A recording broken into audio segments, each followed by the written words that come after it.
What's up YouTube, Dal here from Zephyr, and today I am bringing you an update to Dark Magician. But this time the update for this deck is actually Dogmatika Bystail as well. So the idea behind this is that the Dogmatikas give you control aspects. It also gives you ways to search out direct fusion spells for the crackback. The Bystails act as your hand traps as well as your control capabilities and additional draw power recyclability during your opponent's turn, with Dark Magician leading the charge in order to kind of flood the board, link climb up, and of course be utilised for the all-powerful fusion monsters. So with all of that out of the way, please smash that like button, hit that notification bell and subscribe so you don't miss out on any more upcoming content. Massive shout out to Leo for the Dark Magician Girl outer sleeves for the extra deck. I'm not 100% sure exactly where he got these, but they were really kind of cool and he just gave me a pack for free. So massive shout out to him.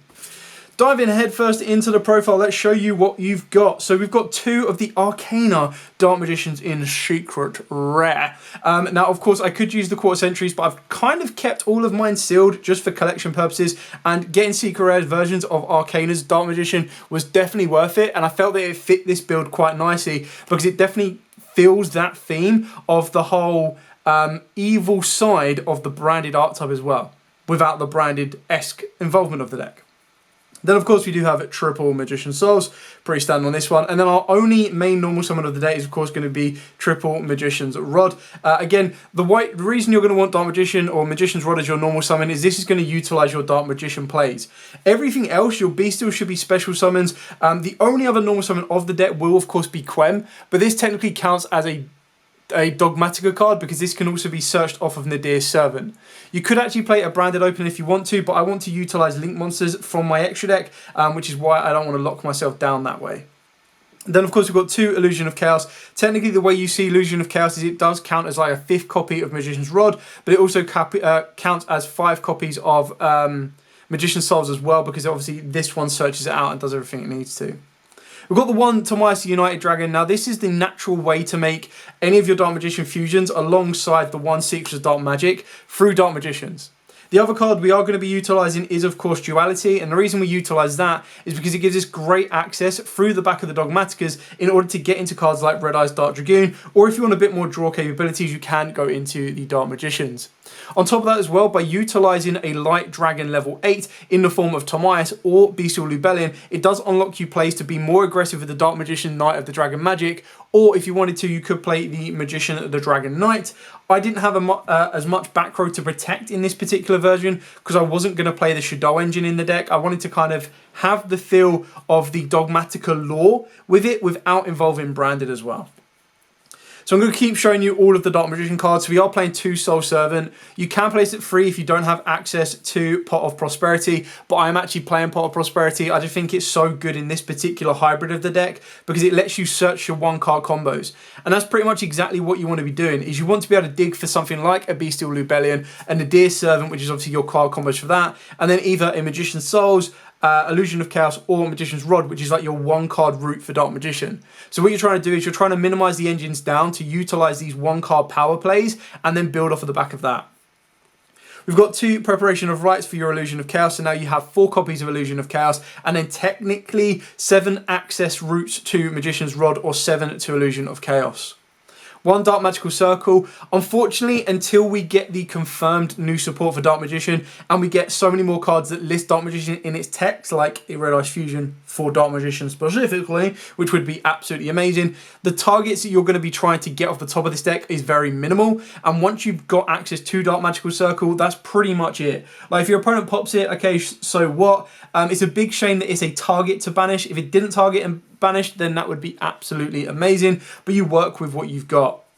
And then, of course, the 1 Eternal Soul. This is, again, just one of the biggest Achilles heel of the deck, because unless you have something like Dark Dragoon on the board or cards that can't be destroyed by card effect, your opponent nukes Eternal Soul, that's it. It's like one of the easiest ways out. Like, you could have the strongest board imaginable, and they're like, oh, damn, I need a card like Regeki or Dark Hole to break this, and you flip Eternal Soul, they're like, ha, MST does the job just fine. So, you got to be very, very careful. Then for the Dogmatika engine, again, I've kind of kept this at a minimum alongside with the engine for the Bystails, just because they are a supporting role to the Dark Magicians. They're just here to help us utilize our Dragoon access a lot quicker and a lot easier, while also being able to set up forms of negate, being able to set up forms of searching and destruction as well. So one of each of the Dogmatikas, followed up by one Guiding Quem, and of course Cartesia, because again the idea is that if I've already got access to Ecclesia, if I haven't used my normal summon and I've been able to make my fusion plays or Bystail plays, I can Nadir Servant into Quem, or I can special summon Quem in the end phase by sending a Titaniclad from the extra deck to the graveyard, and then that's going to give me the ability to Foolish Burial the Cartesia, so that when I activate something like Duality during my opponent's turn, or Secrets of Dark Magic, that will then allow me to bring back the Cartesia, and straight away that then unlocks me more fusion plays. Because what you've got to remember about the Cartesia, and it's best now because this has just been reprinted, so if you absolutely wanted to play this build and you're like, I can't afford Quems, and you're not going to be playing Pot of Prosperities, is you could put in fusion deployments. And the reason that that works out really well is if you open up a Bystail, for example, and then access to Dark Magician, you can fusion deployment into Cartesia, and then Cartesia can fuse the Dark Magician and the Bystail in the hand to make you a Dragoon, which is really, really kind of cool. Obviously, if you wanted to go further down the branded route, you can do as well with this one. But the ability that this just lets you get to a level 8 or higher fusion monster from the extra deck, using monsters from your hand or field as material, is absolutely amazing. And then you've got the ability to recycle it from the graveyard if a fusion monster is sent to the graveyard this turn, which 9 times out of 10 you're going to be able to Quem, send the Cartesia, and then you'll have the ability to either add the Cartesia back to the hand for discard fodder later on, or of course you're going to leave it in there so that you know you're going to be able to make a summon from the extra deck, or heck, let your opponent move a card from the extra deck, Quem brings it back, then straight away you've got access to Grignol, Dust Dragon, or if you've got the right cards in hand, you also have the ability to make Dragoon. And that's another really kind of cool thing about the Eternal Soul play, is you can Eternal Soul, bring back a Dark Magician, and as long as you have a dragon either on the board or in the hand, you can Cartesia and off you go. Then of course triple Nadir Servant. I'm not playing the Dogmatika Punishment because I want to be able to fusion summon or summon from the extra deck just as much during my turn as well as my opponents with cards like Duality and Secrets of Dark Magic. So if I was to play Dogmatika Punishment, the lock of the extra deck is just a little bit too restrictive for this build, which is why when you're summoning out something like Ecclesia, you're ideally going for a card like Maximus if you've already got a monster from the extra deck in the graveyard, or a Fleur Delis, because both of those are going to be level 8s and they're still going to get you to the goal that you need. Moving on to the Bystail engine, we do have 2 Lubellion with the 1 Druid Swarm and the 1 Magnamut. To me, this is the smallest version of the engine you could possibly get away with. I feel Saronir is not as great in this build. You can utilize it so that you can activate Lubellion to activate Beast directly, and then Saronir will send the Regained so you can get this back during the end phase. That is entirely up to you. I still think that Magnamut, searching out whatever you need to. Keeping in mind as well that this can also search you out a Tomias for a crackback on the follow-up of the turn, but mainly you're going to be going for Druid Swarm, summoning down Druid Swarm, Beast, get rid of Druid Swarm, and off you go. So these are the ideal Bystails you want to get into. The dream play would be opening up Lubellion, activate it, getting down Magnamut, getting another Light of Dark in the graveyard, banishing it, summoning Magnamut, triggering the effect so that in the end phase you get Druid Swarm. Lubellion sends the Magnamut, activates its effect to put Beast face up on the board, and then you're good to rock and roll. That means you're going to get your Druid Swarm, but then if you flipped it and instead of played Druid Swarm, because again this is a little bit more expensive, and you did go for Saronir instead because you wanted to keep the cost down, then what you're doing is you would actually end your board on, rather than a Druid Swarm which is a send and a pop, is you would end your turn on a pop plus a draw with the Regained as well. So you do need to kind of shuffle up your play style and the strategy you're going to take, but I do feel that keeping this engine at a minimum does kind of balance that brick level, and it also gives you the ability of keeping in mind that with Magnamut, what you want to be doing is you want to be banishing it, Regained, put it back, go again, and over and over and over again, because on top of that you're just recycling your dragon fodder for your fusion plays should you need to. Then for the generic spells we are playing is triple Pot of Prosperity, followed by 2 Duality, and the 1, now searchable technically, Magicalized Fusion. I'll show you the monster in the extra deck that searches this, and if you wanted to, you could search out Red Eyes Fusion, but what I like the idea about searching out the Magicalized Fusion is, yes, the downside is it will need some form of setup, like you do need to have a Dark Magician and then a Dragon in the graveyard or accessible to you, but the idea is that this gets stopped by Bell, whereas the Red Eyes Fusion and Brown Eyes Fusion will get stopped by Ash, which is a lot more common.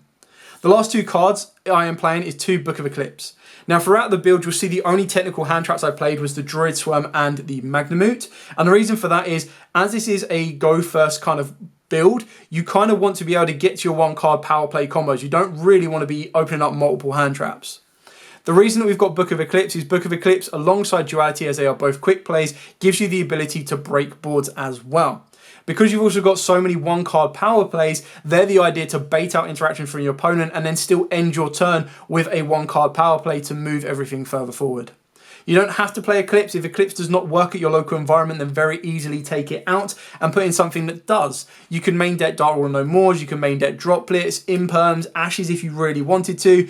The way I see it is, one hand trap is not going to end up my opponent's turn on an average basis. Yes, if my opponent has bricked, a single Ash will end the turn, but you can't rely on your opponent bricking to do that. So you'd be much more successful to be playing more consistent board breaking cards or board stopping cards than you would trying to play with one card that may or may not stop your opponent. On top of that as well, when you combo off Book of Eclipse with Duality or just a way to get into Dark Magician, the Knight of Dragon Magic, keep in mind that this gives all of your cards piercing, so that's going to give you a massive way of being able to clear a board off and still get damage through off of the back of a Book of Eclipse. On the other side as well, Book of Eclipse is still a great card for going first, as you can set this, and then even if you still have the ability to bring back Quem to bring back Cartesia and still fuse, Book of Eclipse will still allow you to fuse with your face down monsters, so you're still in a very good position. Keep in mind as well, the draw effect of Duality does give you another layer of utility. Yes, the issue is Duality is not searchable at all, so you could play 3 copies of it if you wanted to. It really does come down to personal preference. I'm just showing this build to show you the hybrid that you can work with and show you how you can put it all together. Moving on to the extra deck, of course, we are rocking 2 Dragoons. Now, the reason we're rocking 2 in this particular version is, of course, Duality is a very easy way to get to this. Your Duality targets to get into Dragoon are very easy and very simple in the forms of your Fleur-de-Lis plus your Maximus are your easiest ones, because just one of those gets you into a Dragoon. Now, yes, keep in mind if you do Duality into a Goon, they will not have the pop and burn effect, but it will still have the negate effect. So these are your ideal Duality targets. Another ideal Duality target that will get you into this is, of course, going to be your Dust Dragon, because it is a light spellcaster. So it fits the prescription properly. The other ways you're going to want to get into your Dragoon is very easily. Cartesia, Fuse, Dark Magician and Dragon, which will give this the pop and burn, which is why you want to be playing 2 of it. You then also have the ability of being able to utilize it off of Secrets of Dark Magic and, of course, off of the back of the Timaeus Dragon to give it everything it needs. Other targets, of course, as another Dark Spellcaster can be the Dark Magicians. Now, this would just be one of the ones if you want to draw cards and you've already got a Dragoon set up rather than going for 2 Dragoons, entirely up to you. Then another Duality target that can come off the back of your Timaeus Dragon or your Lubellion is the Dark Magician, the Knight of Dragon Magic, just to give all of your monsters that piercing ability. We do have the 1 Quintet, because this can also be summoned off of the back of Magicalized Fusion. When you're looking at stuff like Fleur-de-Lis, Ecclesia is also a spellcaster, Illusion of Chaos, Dark Magician, Rod, Souls, you name it, you've got plenty of spellcasters, and that's before you start sending some from the extra deck to the graveyard through either link climbing or just general plays. So you can actually get into Quintet quite nicely, and it's just one of them ones where it's a Magicalized Fusion. Dragoon might not get you the job done, Quintet will, and that just gives you a nice power play. Speaking of which, how are you getting to your Magicalized Fusion? Well, it's this card right here. Now, you can very easily, if you wanted to, use Albulanatus as another option. But what I quite liked about the Chimera Flesia is I'm not playing the branded deck in this one. So the Albulanatus does the exact same job as Chimera Flesia. The difference with this is you get to search during the next standby phase. So what you kind of really want to do is, if you want to play the Shadow engine, you can do. You've got space to flex around with it. But for now, because we want that balance of going first and second, being able to send a Chimera Flesia off of something like a Maximus will give you the ability to then search yourself out of Magicalized Fusion, so that even if your opponent breaks the board, you can still crack back with whatever else you have in the graveyard. Other targets to send off of the back of your Maximus is, of course, Titaniclad. Now, this will search you or special you any of the Dogmatika monsters. Ideally, you're going to want to be going for Quem. Eldritch Entity Ints is the other one you want to send off of Maximus, just so you've got an aggressive option, as well as a searchable option, special summon option, and then a defensive option as well.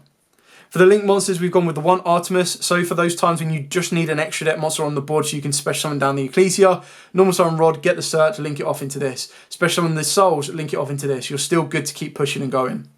For the link 2s, I've got the 1 Sky Striker Ace Azalea. You don't have to play it if you don't want to. Again, there is flexible spots to put in Underworld of the Goddess, IP Masquerena, the Shadow package, which I've mentioned a couple of times already, but for those of you that haven't seen my previous videos involving the Dogmatika package, what it takes is one Yugioh Schism in the main deck, and then for your extra deck, at the base minimum, you need to play App Clone and 1 Winder, and the maximum you can go with, ideally, is the 1 App Clone, 2 Winders, and 1 Construct. So it does give you the best of both. The way that it works is either Nadir's Servant or, of course, Maximus to send App Clone from the deck to the graveyard. The extra deck to the graveyard. App Clone will search you out your Yugioh Schism, and then all you need to do is get a Dark Monster to the graveyard, which is very easily done. Activate the Schism during your opponent's main phase, banish the App Clone as your Yugioh monster, and then banish a Dark Monster to special summon out your Winder. On top of that, if your opponent controls a Dark Monster, you get to send it to the graveyard. And the best thing about that is so many people, obviously they'll know what Schism does, they know you've got it. But when you activate it, if they put a Dark Monster on the board, the Schism will resolve by sending that Dark Monster to the graveyard as well. And if they go, for example, activate a Bystail, target, let's say, App Clone in the graveyard, and you chain the Schism, or let's say they don't target App Clone, so I want them to get it to board. Let's say they target a Dark Monster in their graveyard to summon it, and you chain the Schism to summon out the Winder. They will summon down the Bystail monster, which will be their 1 special summon under Winder, so they're locked out for the turn. And then the Schism will resolve to send that Bystail to the graveyard. Now, obviously, you don't want to do that if it's a Druid Swarm, but keep that in mind. Then, of course, we've got Dart the Dark Charmer, Selene, Queen of Master Magicians, and, of course, Access Code, just because you've got a very easy link climate capabilities. So Dart the Dark Charmer, bring back any Dark from your opponent's graveyard. Great if it's a Bystail, because then you can trigger its effect to search. Nice. Then link off into Selene, and as long as you've got enough spells in the graveyard, Selene will then be able to bring back a Dark Magician, or bring back any Spellcaster. Ideally Spellcaster, because you're not playing Link Spider or a Umduct, but you can very easily play Umduct instead of Artemis, but you kind of want this just because it's a little bit easier to utilize the Dogmatika engine. And then the idea is you're going to go into an access code, and at the base minimum, access code will be 5300 with the ability of being able to pop twice. If you can find space for the Umduct, it does give you the ability to pop 3 times, because the idea will be that Selene brings back Dark Magician, turn Dark Magician into Umduct, link your Umduct plus Selene into access code. Access code would then have a light, dark, and wind in the graveyard, so it's a pop 3, free care tap boost, and then all you need to do is extend that a little bit further. And the last monster we are playing is the 1 Chaos Angel, because believe it or not, Dark Magician plus Rod equals Chaos Angel. Very nice. Now, obviously, when you make it with a Dark, it just means your monsters cannot be destroyed by battle, which is great, because then it means even if your opponent does try to destroy your Ecclesia, which already can't be destroyed by monsters from the extra deck, it now just can't be destroyed by battle anyway. And then, of course, you've got your Fleur Delis, which is constantly going to keep upgrading your attacks. And then even if they do for somehow able to negate your Dragoon, and you're able to Chaos Angel to protect it, it then means that they can't kill your Dragoon by battle anyway, which is awesome as well. It does also mean that if they get stronger than Dragoon, they're like, cool, I'm just going to punch over Dragoon. You're like, haha, no, Chaos Angel protects that one. Now, obviously, if you can get a level 2 into the deck that is a Dark, then of course you can get both effects off the back of a Lubellion, but you need to kind of be a little bit cautious on how you're going to go with it. But that, ladies and gentlemen, is it for the profile. So like I said at the start, shout out to Leo for hooking me up with the Dark Magician Girl sleeves. I think they kind of fit the Dark Magician archetype very, very nicely. I hope you enjoyed this deck. Like I said, this is not concrete. You don't have to play it exactly card for card. The way decks like this work when I try to present them to you is they are concepts. They have worked in the past for me. Just being able to activate or get access to Duality and then easier access to stuff like Dragoon through Duality, through Dogmatikas is great. The Dogmatikas provide a very nice control aspect for the deck. And then, of course, on the flip side, the Bystails provide you a bit of control with a bit of aggression and still set up your hand trap capabilities, as well as fueling the dragons for your Dark Magician plays to get into Dragoon. Because at the end of the day, no matter what you say, Dragoon is probably still, if not definitely, the strongest fusion monster that Dark Magician has to date. Incredibly powerful. I would be amazed if that does get power crept for the deck. If anything, the deck just needs a card to make it more consistently within its own archetype, basically. But that is it for the profile. If you do have any questions, by all means, please put them down in the comments below. I will be more than happy to answer them for you. But for now, as absolutely always, stay safe. And of course, happy dueling.